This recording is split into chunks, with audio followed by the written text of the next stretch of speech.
এবং এটা বলতে গেলে আমার চোখে পানি আসে, আমি নিজেকে ধরে রাখবো। আপনি চিন্তা করতে পারেন, বঙ্গবন্ধুর একটা মূর্তিতে একটা ছেলে পেশাব করে দিচ্ছে, হাজার হাজার শত শত ভিডিও ক্লিপ। আপনি চিন্তা করতে পারেন, এটা কি আমার সফলতা?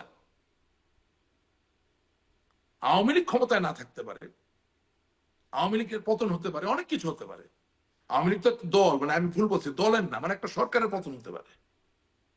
কিন্তু জাতির জনককে আপনি অপমান করছেন, তার মানে আমি কি শিখাইলাম 15 বছর ধরে?